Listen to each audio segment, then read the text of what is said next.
History Spotlight, brought to you by HEC Media and the Missouri Historical Society. Hello, I'm Dr. Jody Sowell, president of the Missouri Historical Society in St. Louis, and this is History Spotlight. In 1905, a group of Mexican revolutionaries arrived in St. Louis, intent on ousting Mexican President Porfirio Diaz from power. Known as the St. Louis Junta by the local press, this group of radicals published a newspaper, established a political party, raised an army, and helped spark the 1910 Mexican Revolution. Teen programs and adult tours manager Ryan Deloche shares their story. In the early 1900s, the St. Louis press became obsessed with a group of local Mexican revolutionaries led by the anarchist writer and journalist Ricardo Flores Magón. Nicknamed the Scorpion because of the sting of his pen, Flores Magón was one of the most outspoken critics of Mexican President Porfirio Diaz. Diaz ruled Mexico with an iron fist for decades and squashed dissent with a network of spies and armed henchmen known as Huarales. And after years of imprisonment and suppression in Mexico by the Diaz regime, Flores Magón, his younger brother Enrique, and this small group of Mexican dissidents fled to the U.S., first settling in Texas before moving further north to St. Louis. In St. Louis, Flores Magón and the St. Louis Junta worked quickly to build a social movement against the Diaz regime. They restarted their newspaper, Regeneración, which had been outlawed in Mexico, reaching nearly 20,000 subscribers across the US and Mexico, and created a political party to challenge Diaz, the Partido Liberal Mexicano, commonly known as the PLM.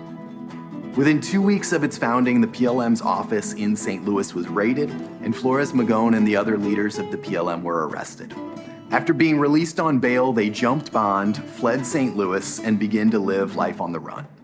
During the raid, the sheriff and local Mexican consul seized the newspaper's printing press and confiscated the files from the PLM office.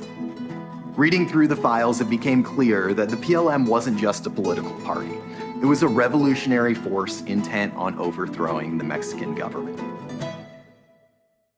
With its leadership on the run, the PLM continued its efforts in St. Louis, publishing a 52-point platform in 1906, promising to redistribute economic and political power and ignite a revolution in Mexico. Over the next 2 years, the PLM conducted several armed raids into Mexico, but the revolution they hoped for didn't materialize until 1910. Francisco Madero, whose donation had helped restart Regeneración in the United States, led the charge in the north of Mexico.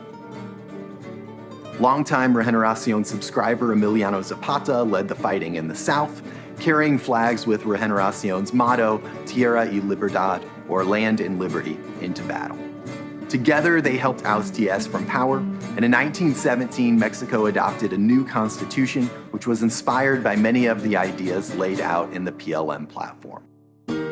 Flores Magón never returned to Mexico. In 1907, he was captured by a St. Louis detective, Thomas Furlong, in Los Angeles, and he spent the rest of his life in and out of U.S. prisons, eventually dying in Leavenworth Penitentiary in Kansas in 1922. While his story has largely been forgotten in St. Louis, Flores Magón and his fellow revolutionaries, known today as Magonistas, are widely celebrated across Mexico for their role in sparking the Mexican Revolution. Next on History Spotlight, the first crematory west of the Mississippi was right here in St. Louis. To learn more about the Missouri Historical Society, visit mohistory.org.